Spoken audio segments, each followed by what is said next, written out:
Good evening. This is a Ruby Tuesday crouton recipe I found online. I had some old bread I wanted to use up. Ruby Tuesdays does use pumpernickel, but I decided to substitute rye because that's what I had on hand. Here's my rye bread I had left over from St. Patrick's Day. Butter, you're going to use a half a stick of butter, a half teaspoon of garlic powder, and a half teaspoon of regular salt. That's it. Pretty easy to make croutons, and they actually turned out awesome.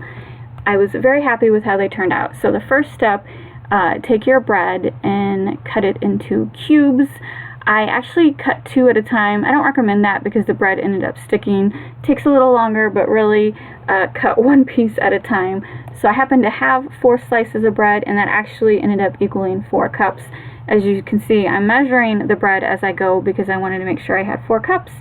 I didn't want to use too much butter, and so 4 cups of bread is a half a stick of butter.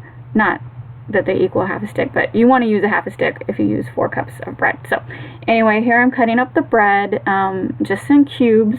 If you're watching this video, then I'm sure you've had Ruby Tuesday croutons, and they are a little bit bigger than typical croutons, and this recipe worked out great. I loved it. I'm definitely doubt I ever buy store-bought croutons again. I loved them, and actually we didn't use all of them on the salad, and we had none left because my husband snacked on them for the rest of the day. So here I'm unwrapping the butter, putting a half a stick in, and just microwave to melt it. It took like 20 seconds. You know, everyone's microwave is different. So this is, you mix the bread with the half teaspoon of salt, half teaspoon of garlic powder. Just coat the bread as best as you can, and as you can see, I was like pulling pieces of bread apart that were sticking together.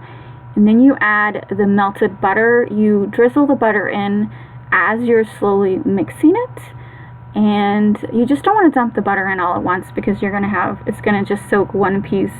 That's going to be just too much. So drizzle it as you're mixing it, and then just keep mixing until you feel like all the pieces are coated. And you spread it out on a cookie sheet and bake in an oven for 375 degrees.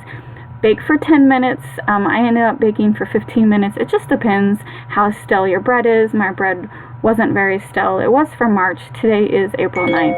But ended up being 15 minutes. So, and then I did turn them halfway because it is lighter bread, and they look very nice, very crispy brown, and they turned out great. Like I said earlier, I am never buying croutons again. It only took 15 minutes to make my own. They tasted great on the salad, and they didn't last. They didn't last for more than an hour. We ate them all. They were awesome. So thanks for watching.